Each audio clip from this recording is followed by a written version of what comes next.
자, 다 들으셨어요? 자, 지금 우리 하고 있는 게 뭡니까? 등록명세입니다. 등기 등록에 대한 등록명세. 등기부 등본상에 뭔가 변동사항을 기재하려고 하는 사람은 등기 등록 전까지 물건 소재지 관할 지방자치단체에 가서 등록명세를 신고해야만 등기소에서 등기를 해줍니다. 근데 우리 신고할 때는 항상 과세표준 곱하기 세율이었잖아요. 이 과세표준이 네가 뭘 하려고 하는지에 따라 달라집니다. 혹시라도 지상권이나 지역권 같은 거 설정하려고 하면은 그 부동산 땅값에다가 세율을 곱해서 신고해야 되고, 혹시 돈 빌려줬니? 네가 저당권 설정하려고 하니? 그러면 채권 금액에다가 0.2% 곱해서 신고해야 되고, 내가 임차인이라서 만약에 전세권 설정하려고 하면 전세 금액에다가 0.2 곱해서 신고한다 생각하시면 돼요. 그다음에 설정하는 것뿐만 아니라 말소하는 거에 대해서도 과세하잖아요. 내가 만약에 돈 다 갚았어요. 내 부동산에 설정되어 있는 이거 지우려고 합니다. 그러면은 이거 한 건당 6,000원씩 해서 신고하면 된다.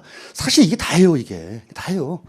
세율, 그리고 제가 지금 좀 전에 언급 이렇게 몇 번 드렸듯이 세율은요, 엄청 쉽습니다. 그냥 0.2%예요. 다는 아니고, 소유권 빼고는 전부 다 0.2%. 그러니까 얼마나 쉬워요. 이게 끝이요? 그렇죠. 말은 쉽죠? 말은 쉬워요. 그죠? 뭐 화나셨어요? 그런 거 아니죠? 자. 이제 요건 이제 지금은 요 파트를 좀 설명을 해야 되는데, 요게 조금 어려울 수 있습니다. 요게. 자, 나머지는 됐죠? 지울게요. 지우기 전에. 자, 채권 금액 기준으로 한 거 뭐뭐 있었어요? 저당권도 가압류, 가처분, 경매 신청. 자, 전세권은 뭘 기준으로 했었죠? 전세권? 전세 금액. 임차권은요? 월 임대차 금액. 보증금 들어가요, 안 들어가요? 안 들어간다. 그렇죠? 자, 건수를 기준으로 하는 거 대표적으로 말소 등기. 오케이. 자, 됐습니다. 자, 이제 예를 설명해야 되는데, 지금 이제 여러분들이 조금 약간 원래 약간 헷갈린다 싶은 게 이제 하나가 나오면은 공부를 열심히 하신 거고, 저게 뭐라고 하면은 공부 좀 안 열심히 하신 거냐. 문제 얘입니다. 우리 지금 부동산을 취득하게 되면은 취득세하고 등록명세를 둘 다 냅니까? 취득세만 냅니까? 취득세만 내요. 이게 옛날에 취득세하고, 자, 옛날 취득세하고, 자, 옛날 등록세하고, 이 두 가지를 합쳐서 지금 현재는 그랜드 취득세가 됐다라고 했잖아요. 지금 만약에 부동산 돈 주고 사게 되면 취득세로 4% 냅니다. 취득세로. 그죠? 그러니까 옛날 취득세 2%하고 등록세 2%. 만약에 내가 부동산 증여 받았다. 그러면 옛날 취득세 2하고 1.5가 합쳐진 요거 3.5. 이것만 받고 끝내는데, 얘는 뭐냐고, 얘 도대체. 지금 하는 건 취득세가 아니라 등록명세인데.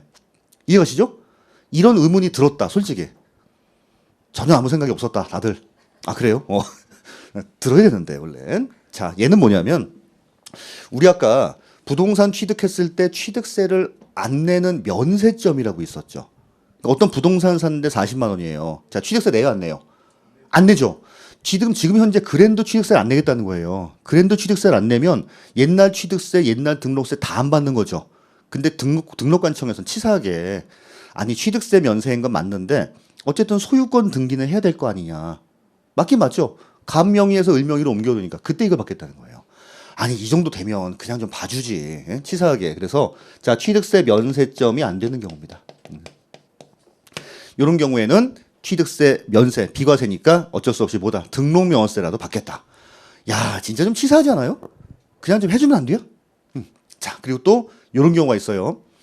내가 지금 가지고 있는 땅이 아버님한테, 자, 1974년도에 상속을 받은 경우입니다.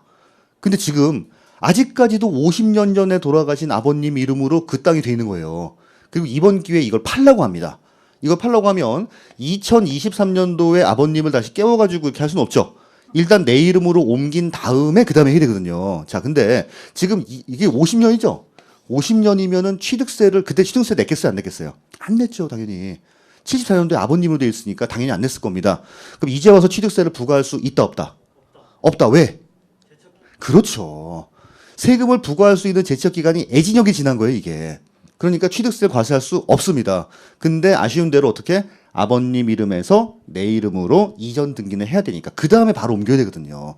자, 결국 소유권은 현재는 원칙적으로는 지금 현재 그랜드 취득세만 과세가 되는데, 면세점, 금액이 너무 적어서 취득세를 과세할 수 없다든지 아니면 부과 제척 기간이 끝난 경우예요. 네, 제척 기간이 자, 만료가 되어서 더 이상 취득세를 부과할 수 없는 케이스, 요런 케이스 등등. 결국 소유권은 원칙적으로 취득세만 내지만 취득세를 과세할 수 없을 땐 어쨌든 등록명세라도 내야 되는구나라고 보시면 돼요. 치사하죠? 좀 치사해요. 이런 건 좀 그냥 해줘도 되는데 치사해 굳이 받겠다라고 하는 겁니다. 그래서 여기서 말하는 소유권은 이런 거라고 생각하시면 돼요.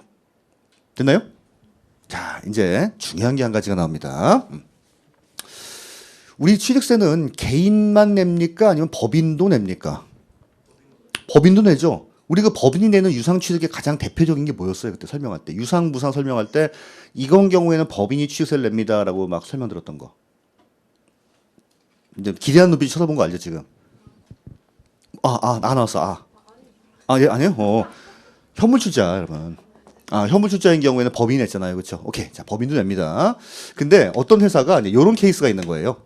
자, 주식회사 땡땡이라는 회사가 토지를 매입을 했습니다. 자, 토지를 근데 어딜 매입했냐면 저기 강원도에 있는 평당 3만 원짜리 땅을 10평을 산 겁니다. 뭘 하려고 하는지. 30만 원이에요. 30만 원. 이거 언제 샀냐면 12월 16일 날 매입을 했다라고 할게요. 자, 취득세 과세합니까? 안 합니까? 안 하죠. 취득가액이 얼마가 안 되니까. 50만 원 안 되니까. 자, 근데 어쨌든 등록명세 낸다라고 했었죠? 자, 그러면 이제 요 등기를 하려고 했더니 등기는 1월 10일 날 등기하려고 합니다. 그래서 등록명세를 내려고 하는데 우리 취득세는 언제나 취득 당시에 가액이 중요했고 등록명세는 언제나 어느 당시에? 등기 등록 당시에요. 우리 아까 했죠? 예, 취득세는 취득 당시, 등록명세는 등기 등록 당시입니다. 그래서 아까 지상권 설정할 때 90년도에 이 아저씨가 땅 산 거는 중요한 게 아니라고 했잖아요. 지금 현재 땅값을 신고하는 거죠. 근데 얘는 어차피 지금 한 달밖에 안 되죠. 이 가격이 그냥 이 가격 아니에요. 이해하시죠? 자, 근데 중간에 이 가격이 바뀌는 경우가 있다는 거예요. 어떤 경우냐면 이 회사가 이제 요렇게 12월 31일자로 이제 회사 이제 그 뭡니까? 재무상태표에다가 자, 토지를 얼마라고 하냐면 40만 원이라고 장부에 딱 기재한 거예요. 여러분 요건 뭔 뜻이냐면 우리 지금 회계의 목적이 뭐냐? 회계. 여러분 이제 어느 회사에 대해서 주식을 살까 말까, 은행에서 그 회사한테 대출을 해줄까 말까라고 볼 때는 항상 재무제표라고 하는 것들을 봅니다. 재무상태표하고 손익계산서 봐요.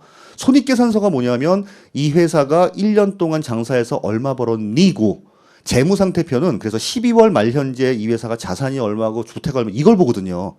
여러분 만약에 소개팅 나갔다고 할게요. 소개팅이 아니지 결혼 전제라고 뭐지? 선. 맨 먼저 물어보는 게 뭐예요? 얼마 버세요? 그게 손익계산서예요. 아파트하고 빚은 있으세요? 이게 재무상태표예요. 그죠? 자, 요것도 마찬가지입니다. 그러면은 어떤 회사는 1986년도 86 아시안 게임 때 어떤 토지를 샀는데 그 당시에는 500만 원 주고 산 겁니다.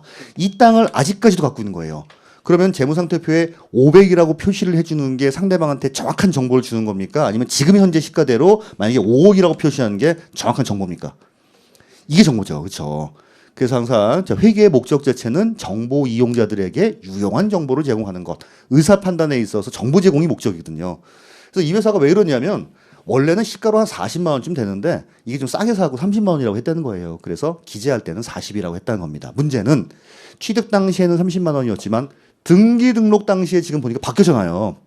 그러면 이 가격 곱하기 얼마를 해야 될까? 이 가격 곱하기 얼마 해야 될까? 이게 문제예요. 아니 얼마 되도 않는 건데 근데 시험 문제 매우 많이 나옵니다. 자, 요거는 왠지 변경 전일 것 같다, 변경된 후일 것 같다. 후가 맞겠죠. 그렇죠? 오케이. 변경된 후.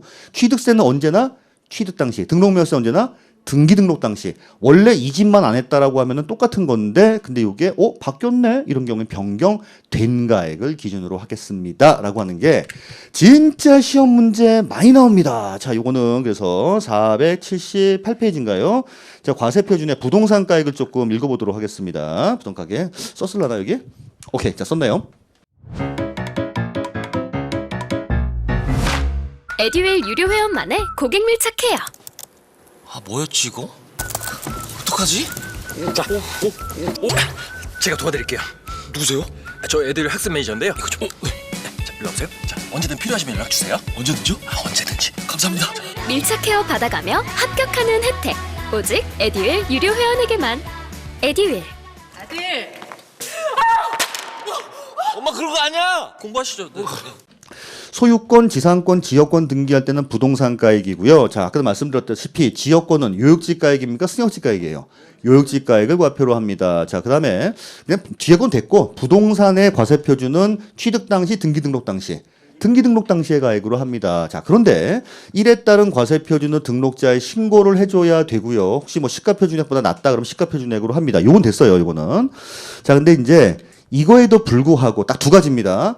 취득세 제척 기간이 만료가 된 부동산 또는 면세점 이하의 부동산 등을 취득을 원인으로 할 경우에는 취득 당시의 가액을 과세 표준으로 하겠습니다. 앞에 건 됐고 뒤에 것만 볼게요. 지금 면세점 이하 30만 원 샀을 경우에는 이게 중요한 게 아니라 이 당시 가액으로 한다라고 했죠. 30만 원. 맞죠? 자, 그런데 뒤에 뭐라고 써 있어요? 자산의 재평가라든지 아니면은 감가상각 등의 사유로 가액이 변경되면은 변경 전 가액으로 한다. 변경된 가액으로 한다. 이거는 뭐 너무 중요해서 이거는 너무너무 중요합니다. 원래는 30만 원 주고 샀지만은 네가 장부에다가 40이라고 썼잖아. 자, 그런 경우에는 40만 원 곱하기 얼마로 하겠다라고 하는 거예요. 진짜 이게 계산 문제 같은 건 안 나오지만 말 문제로는 상당히 많이 나온 것 중에 한 가지입니다. 변경 전, 변경된 가액입니다. 정말 이 내용은 1년에 100번 설명드리지 않을까 생각이 듭니다. 여러분 나중에 되면은 주무시다가도 제가 깨워서 자 선생님 변경 전 변경된 그러면 변경된 네, 그럴 거야 아마 진짜 이거는 그죠? 무조건 변경된 그리고 자산재평가 감가상각 등의 사유로 변경된 가액을 과표로 할 때는 등기 등록일 현재 장부에다가 네가 이제 기입을 해라 거기에 따라서 증명되는 가액으로 하겠습니다. 지금은 자산의 재평가였죠. 여러분 감가상각 아직 안 배웠죠? 배웠어요? 누군 배우고 안 배우고. 자, 어제 감가상각이라고 하는 건 이렇게 보시면 돼요. 어떤 이제 말도 안 되지만 어떤 건물을 이렇게 이제 건물 샀는데 건물의 일부를 뭐 한 40만 원 주고 샀다라고 하겠습니다. 근데 요건 12월 말 할 때 감가상각이라고 하는 건 비용의 배분 과정이다라고 생각을 합니다. 요거를 이제 40만 원 줄 때는 자산으로 처리했다가 요걸 만약에 10년씩 요렇게 이제 갉아먹는다고 생각하시면 돼요. 비용 처리할 수 있는 거예요. 그러니까 여러분 40이라고 하는 돈이 나갔죠. 내 주머니에서. 그해 바로 비용 처리하는 게 아니라 40이 나갔는데 이 자산을 10년 쓸 거네? 그럼 10년 동안 나눠가지고 비용 처리한다고 생각하시면 돼요. 그게 이제 감가상각입니다. 그래서 12월 말 현재는 38만 원이라고 기재한 거. 얘는 오히려 올라가는 경우가 많고 얘는 오히려 떨어지는 경우가 많습니다. 어쨌든 금액이 뭐했다? 변동되었다. 자산재평가나 감가상각 등의 사유로. 그래서 이 가격을 기준으로 하는 게 아니라 이 가격을 기준으로 하겠다라고 보시면 되겠죠. 그렇죠? 요건 감가상각은 나중에 부동산학개론에 가시게 되면 우리 박도영 교수님께서 잘 설명을 해주실 겁니다. 그렇죠? 박도영 교수님 수업 잘하시죠? 좋으시죠? 저는 친구라고 얘기했죠. 아니에요? 그래요? 친구예요. 그렇죠? 누가 더 나이가 들어 보인다 이런 얘기 안 물어보겠습니다. 그죠? 제가 보기 비슷한 서로 들어 보인다는 것 같아요. 느낌이 약간 그 느낌이 들어요.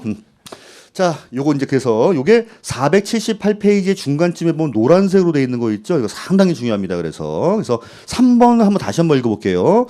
위에 동그라미 2에도 불구하고 제척 기간이 만료가 된 부동산, 면세점 이하 부동산 등등을 원인으로 할 때는 취득 당시, 등록 당시가 취득 당시의 가액으로 하는데 등록 당시에 이것 때문에 가액이 달라진 경우에는 변경된 가액으로 하겠다라고 하는 겁니다. 이거 상당히 많이 나옵니다. 이렇게. 자, 됐고. 자, 그 다음에 이제 밑에 이제 2번 채권금액 보시면 여기도 이제 중요한 게 나와요. 자, 은행에서 아까 저당권을 설정합니다. 대표적 저당권, 가압류, 가처분, 경매 신청. 저 네 가지입니다. 저 네 가지 같은 경우에는 채권 금액을 과세 표준으로 하겠습니다. 아까 5억 빌렸으면 5억 원 등등등이죠. 근데 교재에는 안 나왔지만 여러분 은행에서 돈 불리면은 저당권을 딱 5억만 설정하나요? 조금 더 하죠. 자, 그걸 뭐라고 하죠?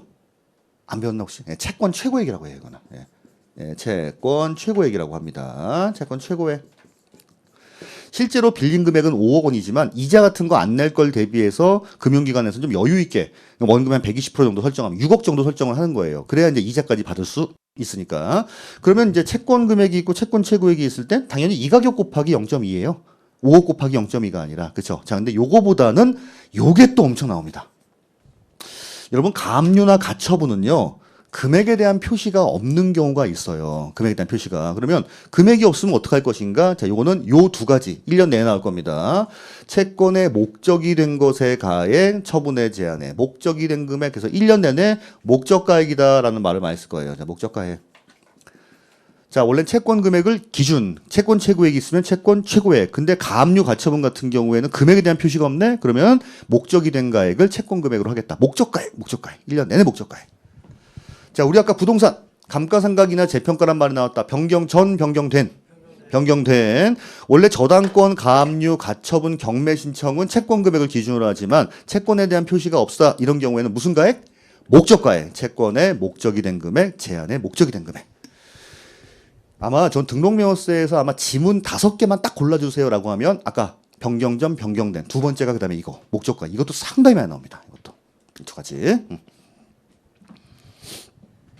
자, 그 다음에는 뭐 쉬워요. 그 다음에 뭐 전세권, 그 다음에 이제 임차권 같은 경우에는 월 임대차금액 뭐 그런 것들로 보면 될 것 같고 아까 설명했고, 그 다음에 이제 세율로 넘어가겠습니다. 자, 요렇게 이제 과세 표준에다가 과세 표준 보시면 부동산 가액을 하는 경우도 있었고, 자, 두 번째 보시면은 채권 금액을 기준으로 하는 것도 있었고, 뭐 전세 금액을 기준으로 하는 것도 있었고, 여러 가지가 있었어요. 이게 이제 과세 표준이에요. 여기에다가 이제 곱하기 세율 하시면 되는데, 자, 세율은요, 여기 이제 소유권에 대한 세율이 있었고, 자, 소유권 이외에 대한 세율이 있었습니다. 우리 소유권 이외에 대한 세율은 제가 좀 전에 막 했잖아요. 몇 프로? 0.2%. 아니 그럼 소유권 말고 아까 했던 게 지상권, 지역권, 저당권, 가압류, 가처분, 경매신청, 전세권, 임차권 전부 다 몇 프로예요? 0.2, 0.2. 심플해요 그냥.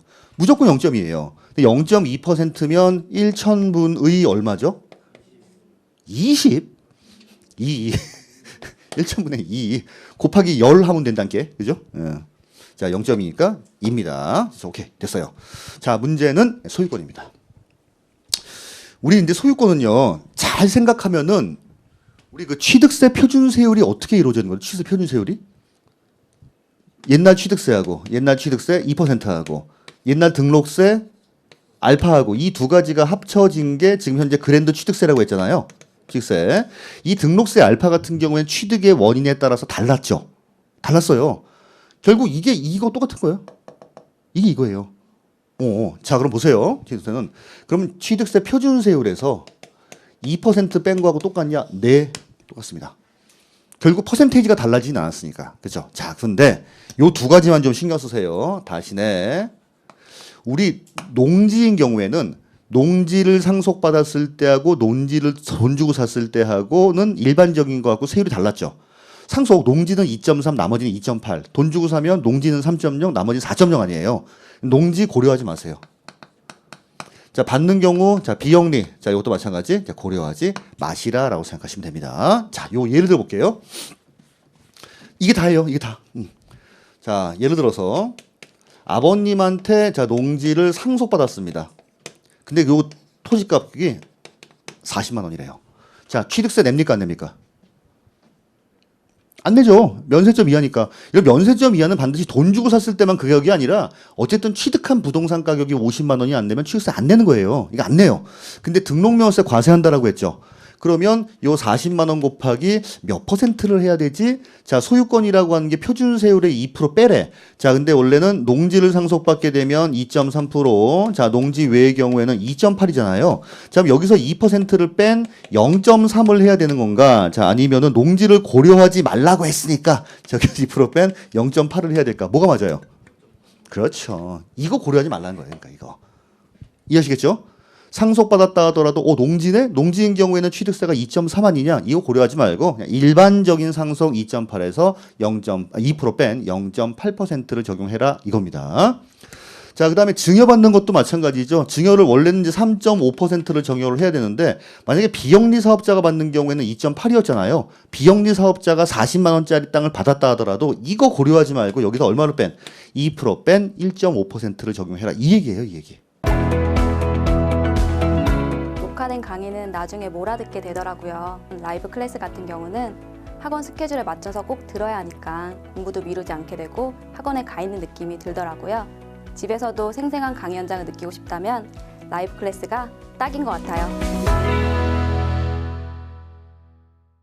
그죠? 자, 그래서 예를 보시면요. 이제 등록명세 세율입니다. 나머지는 전부 다 0.2%이기 때문에 뭐 신경 쓸 것도 없고, 자, 이것만 보시면 되죠. 소유권에 대한 거. 자, 소유권 보시게 되면은 먼저 소유권 보존 등기. 소유권 보존 등기가 뭐예요? 원시.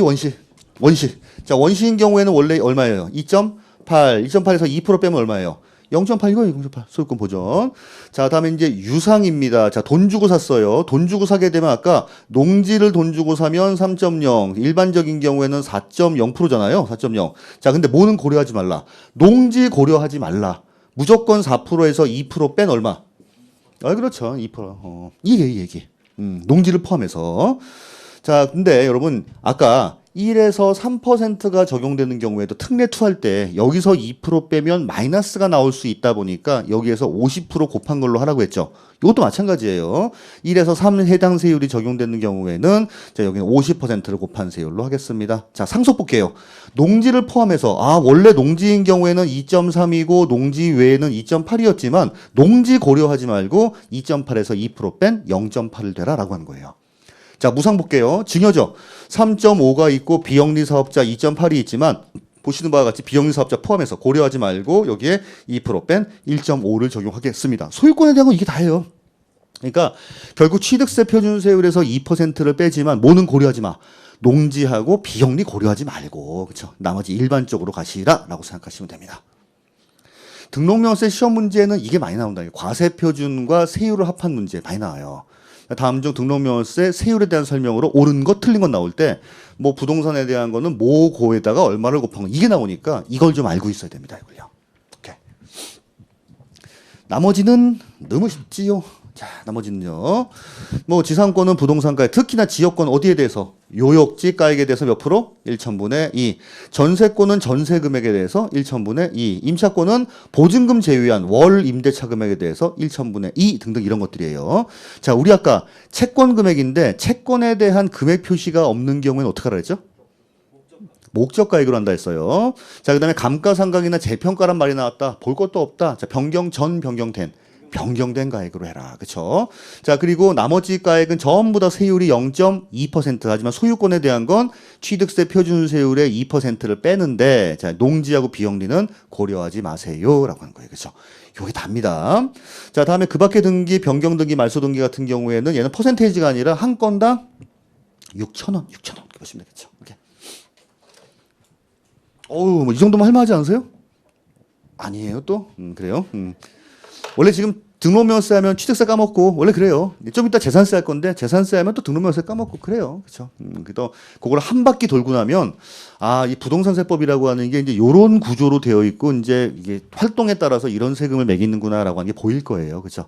근데 그 보이는 게 한 바퀴 돌았을 때 보이느냐, 두 바퀴 돌았을 때 보이느냐, 아니면 8월 말에 보이느냐 이제 이게 문제죠. 그렇죠? 여러분 실력이 제일 많이 느는 시점은 언제게요? 8월 달이에요. 8월 달. 그 전까지는 이게 막 아직까지 뒤죽박죽 되다가 8월 달에 되게 되면은 아마 주로 이제 뭐 기출 문제 과정 끝나고 나면 그때쯤 많이 드시는 것 같다. 그리고 마지막에 최고는 동형 모의고사 갔을 때. 그때. 그러니까 반복을 많이 해야 많이 틀려 드는 거는 어쩔 수 없어요. 그러니까 지금 어차피 한 번밖에 못 봤기 때문에 이걸 모든 걸 안다라고 하는 거는 아니고 최소한 3번, 4번, 5번 정도 훑었을 때. 근데 3번, 4번, 5번을 이론으로 훑었느냐, 문제로 훑었느냐 관계없어요. 뭘로 봤든지 간에 처음부터 끝까지 몇 번을 봤느냐가 중요합니다. 그거는. 그러니까 수업 시간에만 보는 것도 중요하지만 그래서 개인적으로 보는 게 너무 중요하겠죠. 그죠? 정말 반복에는 장사 없습니다. 무조건. 조금 재수업 얘기지만 저도 옛날 세무서 공부할 때 여러 가지 교재를 본 게 아니라 딱 2개밖에 안 봤다니까요. 기본서 하나, 예상 문제집 하나, 딱 2개였어요. 그거 대신에 그거를 한 20번씩 봤습니다. 그거를. 그렇게 보셔야 돼요. 근데 이제 거기까지는 안 된다 하더라도 최소한 제가 보기엔 5번 이상. 같은 내용을. 나중에 되면요. 뭐 이 책이 좋다던데, 뭐 저 교재가 좋다던데, 무슨 프린트가 뭐 용하다던데, 그 다 필요 없어요, 여러분. 그러니까 뭐든지 간에 하나만 15번 이상만 보면 그거는 다 볼 수 있습니다. 그러니까 100가지 교재를 한 번씩 보는 게 중요한 게 아니에요. 하나를 100번 보는 게 훨씬 낫습니다. 근데 당연한 건데도 사람이 이제 그때 되면은 조급해지기 시작해요. 내가 몇 번을 봤는데도 불구하고 모의고사 점수가 이렇게 안 나오고 나 아직까지 모르는 것 같아. 그러면 뭔가를 보게 되면은 뭔가 좀 이렇게 팍 유력화가 떠오르지 않을까. 그런데 그런 건 없어요. 그냥 계속 보시면 됩니다. 계속. 갑자기 가뜩이나 공부도 안 돼 죽겠는데 우울한 얘기한 거 기초과정 때부터 그죠? 근데 정말 진리입니다. 1년 동안에 100가지를 하나씩 봐라. 하나를 100번 봐라. 하나를 100번 보세요. 그나요? 자, 그다음에 얘기 나왔으니까 여러분 제발 복습할 때 그 얘기 했는지 모르겠는데 지금 수업 듣고 나서 복습을 인강으로 하시는 분이 있어요. 인강으로 하는 건 좋아요. 내가 어느 부분이 너무 이해가 안 갔다 다시 듣는 건 좋은데 인강만 보시는 분들이 있어요. 그런 분들은 자기 공부한 게 아닙니다. 그거는요. 그래서 되게 보면은 수업 듣고 나음에 복습을 어떡하나 이렇게 가끔 봐요. 그러면 인강만 계속 보고 있어요. 뭐 쓰지도 않아요. 그냥 계속 인강만 계속 보고 있는 거야. 근데 그러면 자기 만족은 최고입니다. 내가 오늘 하루에 몇 시간 공부한 줄 알아? 나 10시간 했어. 남는 건 아무것도 없어요. 그거는. 수업은 한 번이면 족합니다. 이해했으면. 그리고 그거를 교재를 가지고서 암기하는 과정이 필요한 거지. 이거 수업 듣고 나서 그냥 멍하니 이렇게 앉아가지고 뭐 인강만 보고 있고 이건 공부한 게 아니에요. 그리고 나중에 이제 뭐라고 하시는 분이 있어요. 내가 하루에 10시간씩 해서 인강을 얼마 받는 줄 아니? 자기가 공부한 시간 없는 거예요. 그거는 그 방식은 아닙니다. 이건요. 물론 그렇게 해서 되는 분들이 있는데 저는 극반대.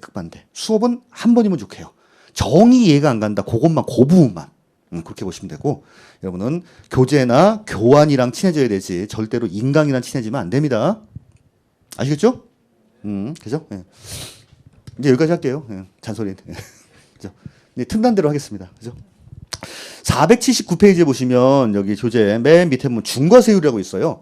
우리 아까 취득세에는 표준세율도 있고 그다음에 특례세율도 있고 중과세율도 있는데 등록명세는 특례세율 없어요. 그냥 표준세율 이거하고 중과세율 딱 이거 하나입니다. 자, 근데 중과세율이 안 나올 듯 했는데 갑자기 32회 때 뜬금없이 덕후덕 나오는 바람에 하나의 지문으로 얘는 무슨 얘기냐면 자, 이제 대도시에 대한 중과예요. 대도시. 우리 등록명세는 반드시 부동산 등기에 대한 것만 과세하는 것은 아닙니다.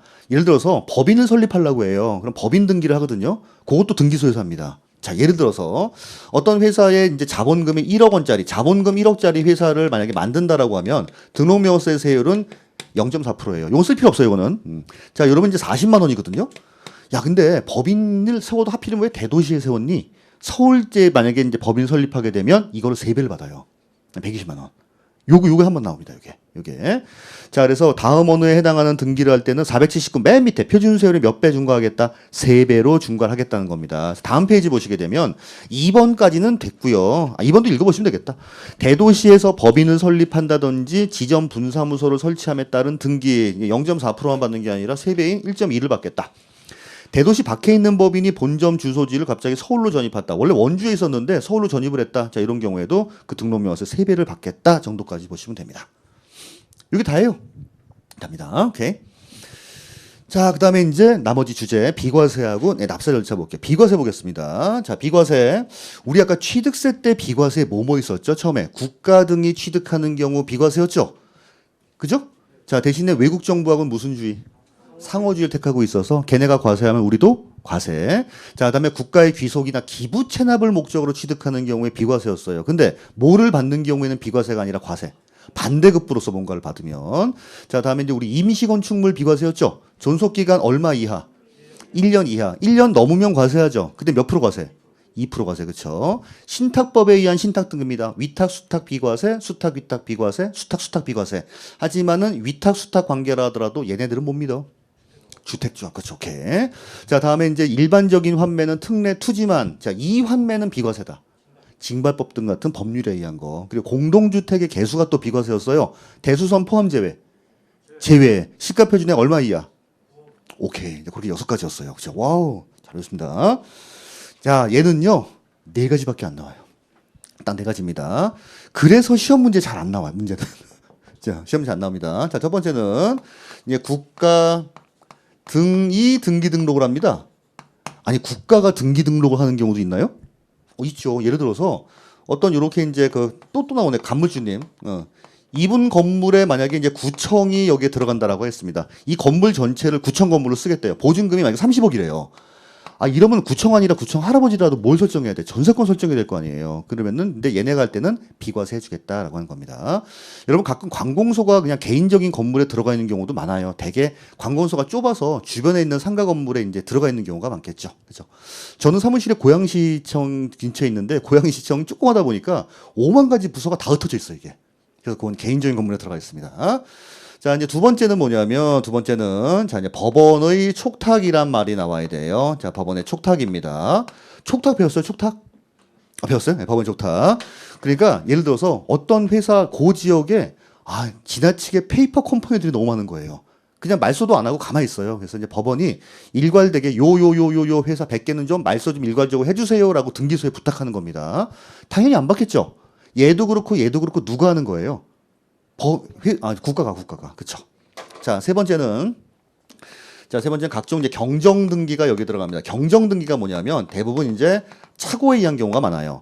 여러분 나중에 이제 등기부 등본을 가끔 이제 보시다 보면은 주민등록번호가 잘못돼 있어갖고 이렇게 정정하는 경우가 있고 번지수가 잘못돼갖고 이렇게 하는 경우도 많이 있고 그래요. 면적 특히 잘못돼서 하는 경우도 많이 있고 요거 전부 다 국가가 하는 거죠. 자, 국가 등이 등기 등록 대놓고 하는 경우 법원의 촉탁위에서 회사의 정리나 말소에 대한 것, 특별 청사에 대한 것들, 그다음에 뭔가 좀 잘못됐다 이렇게 바꾸는 것들. 자, 그리고 네 번째는 무덤입니다. 무덤. 시험 문제에는요 얘만 자주 나와요. 무덤. 여러분 우리 아까 무덤 취득했을 때는 취득세 과세입니까 비과세입니까? 무덤 취득했을 때. 무덤 왜 비과세예요? 임시무 과세.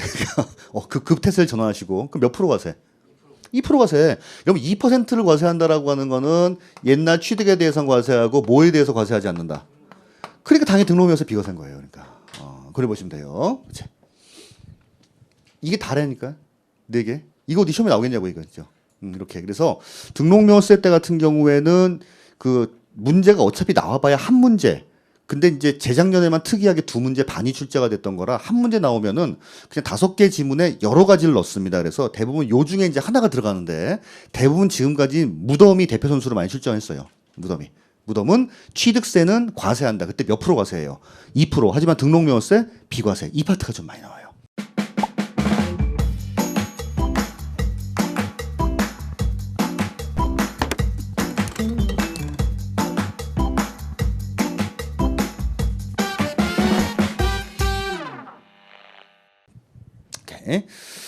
자, 그래서 이제 비과세 4가지에 대해서 한번 조금 좀 알아봤었고요. 그래서 대한민국 등에 대한 비과세 똑같아요. 이거 얘네가 뭐 한다? 이 말이 제일 중요하죠. 과세하니 우리도 과세하겠다라고 하는 게 중요하고. 자, 그다음 보시면 이제 법원의 촉탁이란 말이 중요합니다. 회사의 정리나 특별 청신에 대해서 법원에 부탁해서 그다음에 각종 경정 등기 같은 겁니다. 대개 이제 뭐 주소나 주민등록번호가 좀 이렇게 바뀌었다 뭐 이런 경우죠. 근데 무덤이 여기 들어갈 겁니다. 이렇게 4가지 보시면 될 것 같아요. 자, 쉽죠? 아니 취득세 비해서 쉽죠. 자, 마지막 납세 절차입니다. 납세 절차도 쉬워. 어떻게 해야 되죠? 등록명세는 결국은 쉬워요.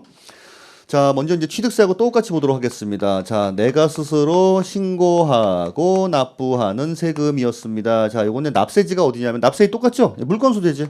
이것도 물건 소재지에다가 언제까지 신고 납부를 한다? 등기 등록 전까지. 자, 등기 전까지라고 쓰겠습니다. 물건 소재지 관할 지방자치단체에다가 등록하기 전까지 신고하고 납부하시면 돼요. 자, 누가? 등기 등록을 받는 자가 어차피 내가 뭔가 아쉬워서 기입해달라고 하는 사람이 자, 그 다음에 어디다가 물건 소재지에다가 뭐를 과세표준 곱하기 세율해서 신고한다는 거예요. 근데 과세표준이 당신 뭐 하려고 하는데요? 지역권 설정하려고 하는데요. 그러면 부동산 가액을 신고해 주면 되고 뭐 하려고 하는데 난 전세권 설정하려고 하는데요. 그럼 전세 금액을 신고하면 되는 거고 이때 퍼센테이지는 소유권을 제외하고는 전부 다 몇 프로? 0.2%다. 이 얘기예요. 그러니까 항상 그렇게 염두에 두시면 돼요. 내가 뭘 한다. 머릿속으로 이제 그리시면 제일 좋죠. 자, 그런데 여기도 또 나옵니다. 이게 원래 신고 납부를 안 했네. 우리 신고 납부를 안 하게 되면은 그러면 취득세 때는 어떻게 했죠? 그래서 보통 징수라고 했잖아요. 이제 보통 징수합니다. 자, 이때 보통 징수할 때는 원금만 보낸다, 아니면 가산세 더한다. 그렇죠. 이때도 가산세 더합니다. 어이구, 이때 가산세 더합니다. 자, 근데 우리 가산세는요, 신고 납부하는 세금은 공통적으로 이 가산세가 들어간다라고 했었죠. 취득세 때하고 똑같아요. 신고를 안 하게 되면 신고 불성실 가산세. 자, 납부를 안 하게 되면 납부 지연 가산세입니다. 신고 불성실 가산세 몇 프로였어요? 우리 무신고가 있었고 우리 이제 과소 신고가 있었죠. 자, 우리 과소 신고 몇 프로? 10%. 그렇죠. 무신고는요? 20%. 근데 이게 만약에 사기나 부정한 경우였다 그러면요. 똑같아요, 이거. 이건 신고 납부하는 세목은 국세, 지방세 할 거 없이 똑같습니다. 납부지연가산세 이제 요 연체이자라고 했어요. 하루에 얼마씩? 10만 분에 22. 똑같아요, 이거. 그렇죠? 자, 그다음에 취득세 때는 뭐 했냐면은 그래. 원래 신고 납부 안 하게 되면 이 가산세를 더해서 고지서를 보내는데 취득세만 있는 독특한 가산세가 2가지가 있었다. 10%짜리가 있었고 80%짜리가 있었어요. 자, 10%짜리 뭐였죠? 법인장부 불성실 가산세. 그렇죠? 자, 80%는요. 중과산세라고 부르는 거죠. 신고 안 하고 뭘 하면 매각을 하게 되면. 하지만 얘네 둘은 또 안중과세 있었죠. 등기 등록을 요하지 않는 취득이나 간주 취득 같은 경우. 근데 등기 등록을 요하지 않는다 하더라도 얘네들은 또 80%. 골프 연금, 콘도 연금 같은 것도 그렇죠. 자, 그런 게 있었는데 얘는 그게 없어요. 다 심플해. 이게 끝이에요. 자, 대신에 이제 아까 우리 등록명세에서 한 5가지를 꼽으라고 하면은 거기 들어갑니다라고 하는 것 중에 하나가 또 이게 있어요. 얘는 중요합니다. 신고는 안 했습니다. 자, 신고 안 하면은 원래 무신고 가산세가 부과돼야 되죠. 근데 어떻게 납부는 한 거예요. 그 6,000원 이런 거 있잖아요. 그런 것도 신고 안 해도 돈만 낼 수 있거든요. 그건 납부했습니다. 자, 요러면 가산세가 없어요. 이때는. 자, 이거 중요합니다. 여러분. 아까 우리 감가상각이나 자산의 재평가 변경 전 변경된 가압류나 가처분 같은 경우에는 채권 금액이 없는 경우가 있다. 이때 무슨 가액? 목적가액. 자, 그다음에 중요한 게 이거예요. 원래는 신고를 안 하면 무신고 가산세가 부과돼야 되는데 얘는 신고는 안 하고 납부는 했네. 됐어 그냥. 그다음 어차피 넌 돈 했으니까 가산세 없다. 신고를 하고 납부한 걸로 보겠다는 겁니다. 요게 또 등록명세에서 상당히 많이 나온다 아닙니까 이게 또 그렇죠. 어떨 땐 경상도 사투리, 어떨 땐 전라도 사투리 그죠? 전 경기도 사람이에요, 근데 경기도 고양시 토박입니다. 그러니까 경기도 고양시에서만 평생 내가 30년 살았어요, 그죠? 지금까지. 됐어요, 그지? 오케이. 자, 취득세 때 그다음 뭐 나갈게요? 면세점. 취득가액 50만 원 이하인 경우에는 면세. 자, 하지만 요걸 만약에 짜잘하게 옆에 붙어 있는 거 이렇게 하면은 몇 년간 통산, 1년간 통산을 해서 면세점을 판단했죠. 얘는 그건 안 나오고 대신에 뭐가 나오냐면 최저세액이라는 게 있습니다. 이 또 뭐야 이건 또 최저세액은 여러분 일단 특히 임차권 같은 경우에 이런 게 많아요. 임차권 아까 과세표준 곱하기 세율 할 때 임차권 과세표준은 뭐였죠? 보증금이에요, 월 임대차 금액이에요. 월 임대차 금액. 근데 이 사람이 보증금 만약에 5억 원에 자 월세가 만약에 100만 원이었다라고 하겠습니다. 100만 원 곱하기 0.2% 하게 되면은 얘는 얼마냐면 2,000원이에요. 2,000원. 야, 이게 장난해? 자, 그래서 최저세액은 6,000원을 세금을 계산을 해봤더니 6,000원이 안 되잖아요. 그럼 얘는 무조건 6,000원을 받아요. 자, 아까하고는 반대 개념이죠. 아까 취득세 같은 경우에는 취득가액이 50만 원 이하면 아예 안 받는 거였는데 얘는 거꾸로 기본 금액이 있다는 거예요. 계산을 해봤더니 6,000원도 안 되냐? 그럼 무조건 6,000원을 받겠다라고 하는 겁니다. 오, 취득세 때는 면세점. 얘는 특이하게 이건 최저세액 6,000원. 재산세 때가도 똑같이 이렇게 그릴 건데 재산세 때는 뭐가 있냐면 오히려 또 소액징수 면제가 있어요. 세금을 계산해봤더니 2,000원이 안 된다. 근데 안 보내요 또 이거. 그러게 있습니다 또 이건. 아니 그게 세 가지예요. 끝이에요. 세 가지. 자, 그러면 그 다음에 이제 뭐가 나오겠어요? 부가세, 여러분. 부가세 나올 거 아니에요. 자, 부가세 아까 납부할 때 부가세가 있었고, 이제 이것도 이제 감면 시에 부가세가 있을 겁니다. 취득세는 욕심이 많은 세금이라 이제 두 가지가 다 붙었어요. 농특세하고 지방교육세가. 자, 그런데 얘는요, 국세는 국세 붙고 지방세는 지방세 붙는다. 그 원칙만 아시면 됩니다. 그럼 뭐가 붙겠어요? 지방교육세 그렇죠. 납부할 때는 지방교육세가 이렇게 과세가 될 겁니다. 자, 하지만 등록명세도 예를 들어서 원래는 한 50만 원 내야 되는데 50% 감면 대상이었습니다. 그럼 감면해 주는 거에 대해서 20%만큼을 뭘로 토한다? 오케이. 자, 농어촌특세다. 얘는 이게 끝이에요. 와, 심플해. 여러분 등록명세는 오늘 설명드린 내용 있죠? 이거에서 안 벗어나요. 1년 내내 그냥 이만큼이 다예요. 여러분 여기까지만 알고서 이거 진짜 그 뭡니까 한 문제 맞을 수 있으면 다행 아니에요? 솔직히 말씀드리면 이 납세지 관련돼서는 한 두 가지가 더 나오긴 합니다. 그건 기본 과정에서 설명을 드릴게요. 이거 골 때리게 또 이런 게 있어요. 둘 이상 지자체 그럼 걸쳐 있는 경우에 어떻게 할 것인가? 요걸 다루는 게 두 가지가 나옵니다. 그거 두 개 빼고는 나머지는 다 끝난 거예요. 이제. 등록명세는 여기까지만 하시면 된다니까. 이제. 한 문제 맞은 거예요. 막 기분이 좋아지죠? 그렇죠? 그러시면 됐습니다. 자. 등록명세일까요? 자, 그래서 이제 여기 아까 이제 했던 것 중에서 자, 부동산 소재지구나 지자체 등기 등록 전까지 신고 납부하시라. 자, 다음에 이제 2번하고 3번 같은 경우에는 나중에 기본 과정 때 하도록 하겠습니다. 자, 그다음에 신고의제 매우 중요하다라고 했었죠.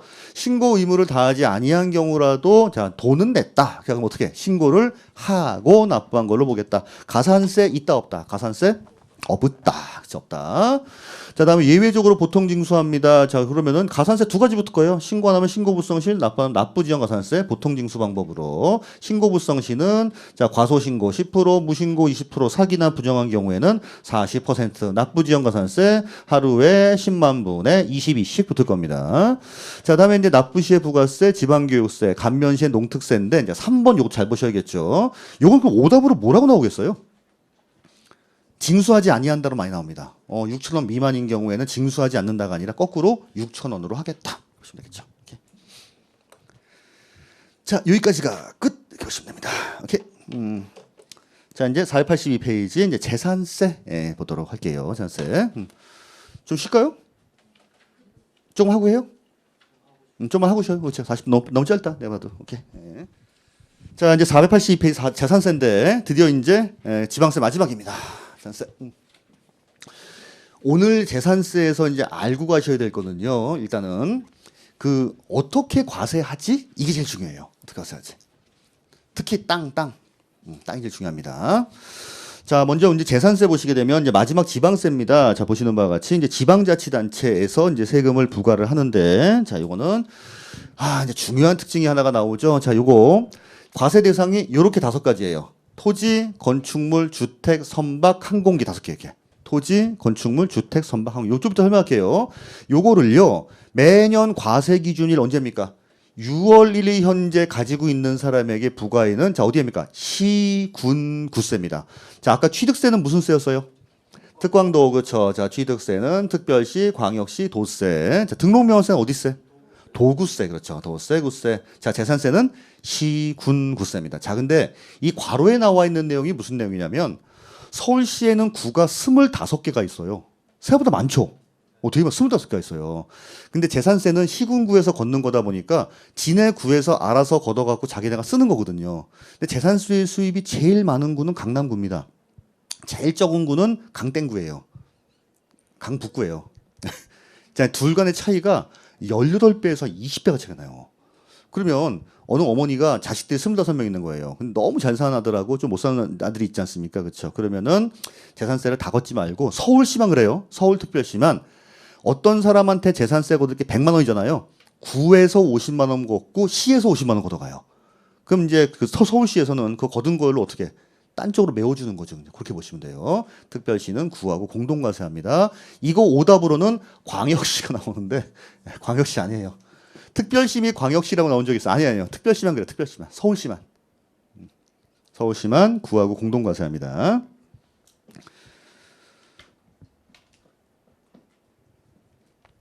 자, 그 다음에 이제 재산세 특징이었어요. 우리 아까 취득세 때 특징은 뭐였냐면, 그래. 요건 이제 뭐 지방세이면서 유통세이면서 행위세이면서 뭐 이런 것들이 있었죠. 자, 먼저 일반 보통징수입니다. 요게 제일 중요한 특징이죠. 취득세나 등록면허세는 신고 납부가 원칙이었어요. 얘는 그게 아니라 대놓고 그냥 고지서를 보낸다라고 하는 거죠. 자, 우리 고지서를 언제 보내냐면 요거 아시는 분들 아실 거예요. 7월 16일부터 7월 31일까지 내라라고 고지서가 나오는 게 있고 9월 16일부터 9월 30일까지 내라라고 나오는 게 있습니다. 이따가는 어떤 게 7월 달에 나오고 어떤 게 9월 달에 나오는지 이제 그걸 좀 이제 볼 거예요. 7월하고 9월입니다. 우리 지금 이제 여기 학원 다녀갖고 되게 중요한 거 많이 알았죠. 재산세가 7월, 9월 달에 나오는 거하고 6월 1일 날 갖고 있는 사람한테 무조건 1년치를 과세하는구나. 요것도 그래요. 그렇죠? 오케이. 자, 보유세인 건 아시죠? 보유세. 내가 가지고 있다고 내는 세금이지 행위세가 아닙니다. 보유세예요. 근데 언제 현재 갖고 있는 사람? 6월 1일 현재 가지고 있는 사람한테 이제 1년 동안 과세합니다. 이건. 자, 그리고 실질과세. 취득세도 요거는 자 공부하고 사실하고 다른 경우에는 사실대로 과세하거든요. 우리 세금 무조건 실질과세를 원칙으로 합니다. 무조건 실질과세 원칙이에요. 자 다음에 이제 요거 취득세하고 등록면허세는 전부 다 물세였지만 자 얘는 뭐의 특징이 있다. 인세로서의 특징을 가지고 있습니다. 요때 인세라고 하는 거는 토지가 그래요. 토지. 자, 좀 이따 할게요. 요게 이제 전반적인 특징입니다. 그래서 교재 482페이지부터 483페이지까지 나와 있는데 요 중에 조금 말씀드리고 싶은 거는 3번이에요. 자, 내용 좀 읽어볼게요. 과세 대상 물건의 공부상 등재 현황과 사실상 현황이 다르면 사실 현황에 따라 재산세를 부과합니다. 자, 얘가 무슨 얘기냐면 어떤 땅이 이렇게 있어요. 갑이라고 영감님이 땅을 이렇게 가지고 있는데 공부상 우리 공부라고 하는 게 뭐예요? 공부. 그렇죠. 공적장 공적은 뭐 있죠? 땅, 토지대장, 그렇죠. 지목이 전이라고 돼 있는 겁니다. 지목이 전이면은 이제 이건 뭐예요? 밭이죠, 밭. 근데 실질적으로 이거 주차장으로 쓰고 있어요. 그럼 원칙적으로 이제 대란 얘기거든요. 전일 때하고 대일 때하고 세금이 다를까요? 재산세가? 다릅니다. 그것도 아주 많이 다릅니다. 많이 달라요. 전인 경우에는 0.07%밖에 안 내요. 그러니까 요 땅이 만약에 1억짜리 땅이었다 그러면 1억에다가 그냥 지금은 그냥 0.0씩 곱한다고 생각하시면 돼요.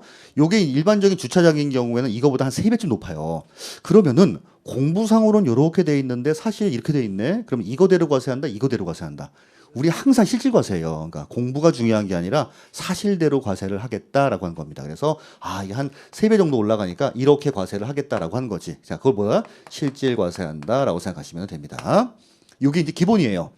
근데 이거는 농지라고 보기도 애매하고 대지라고 보기에도 애매하고 그런 경우 어쩔 수 없이 그냥 공부대로 가야겠죠. 그래서 거기 두 번째 줄 보시면 이건 안 나와 있구나. 사실형에 따라 부과한다. 여기까지만 좀 보세요. 자, 근데 노란색으로 되어 있는 게 무슨 얘기냐면 옛날에는 이 얘기가 없다가 2022년도 시험부터 요게 개정되고 들어왔어요. 자, 요거는 이렇게 보시면 돼요. 이제 이분이 너무 똑똑하신 분이 있는 거예요. 가만 있어봐. 우리나라는 항상 실질과세가 원칙이라며라고 하는 겁니다. 뭐 실질과세를 원칙으로 하겠죠. 자, 근데 지금은 실질과세 한다는 건 공부상으로 요렇게 조금 내고 있는 거를 많이 걷겠다라고 하는 거거든요. 근데 이게 만약에 반대인 경우도 있을 수 있지 않을까요? 반대인 경우, 그죠? 내가 만약에 대지라고 공부로 돼 있는데 실제로 농지로 쓴다든지 뭐 이런 경우도 있을 거고 아니면은 뭐 일반적인 뭐 저기 근린상가였는데 내가 주택으로 쓰는 경우도 있을 거고 오히려 거꾸로 낮아지는 경우가 있어요. 거기에 대한 제재사항이 없었어요, 지금까지. 그러다 보니까 논란이 많으니까 우리 그 과세관청은 욕심이 많죠. 자, 그래서 논란 걸 읽어볼게요. 재산세 과세 대상 물건의 공부상 등재 현황과는 다르게 이용함으로써 오히려 거꾸로 재산세 부담이 낮아질 때는 공부상 등재 현황대로 과세하겠다는 겁니다. 너무하지 않아요? 그러니까 높게 받는 거는 실질로 과세하겠다는 거고 거꾸로 낮아지는 거는 그 꼴을 못 보겠다는 거예요. 뭐야 이게 도대체. 그죠?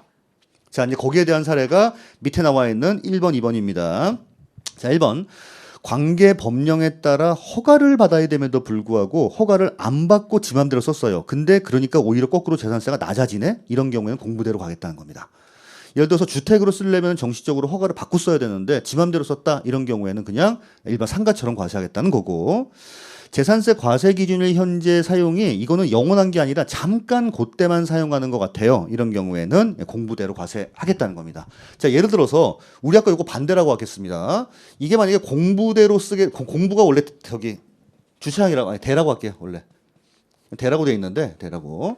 근데 요분이 요걸 안 거죠. 아니 대지로 그것도 나대지인 경우에는 세금이 많거든요. 나대지라 세금이 많으니까 6월 1일쯤 고즈음에서 여기다가 뭐를 막 심기 시작한 거예요. 이거지. 그러더니 이제 사진 딱 찍어서 이제 보내요. 이보셔, 우리 대지인데 나 농사 짓고 있잖아. 그러니까 0.07만. 이건 안 되겠다는 거예요. 이거는 영원한 게 아니라 잠깐만 그렇게 해놓은 거죠. 그걸 못 보겠다는 겁니다. 요 사례 두 가지보다는 위에 게 조금 좀 아마 그래요. 그래서 이거는 작년도에 들어왔는데 작년도에 물론 시험이 안 났습니다. 그래서 이건 조금 아실 필요가 있지 않을까 생각이 듭니다. 그리고 이제 5번, 4번에 물세, 인세 뭐 요거는 그래서 원래는 물세지만 그 두 번째 줄에 볼게요. 종합합산 과세대상 토지, 별도합산 과세대상 토지, 합산이란 말이 둘 다 들어가죠. 얘네들은 관할구역에 내에 있는 거를 합산해서 과세하겠다라고 생각하시면 됩니다. 오케이. 자, 12시에 다시 하도록 하겠습니다. 과세 예상부터. 공인중개사 합격! 에듀윌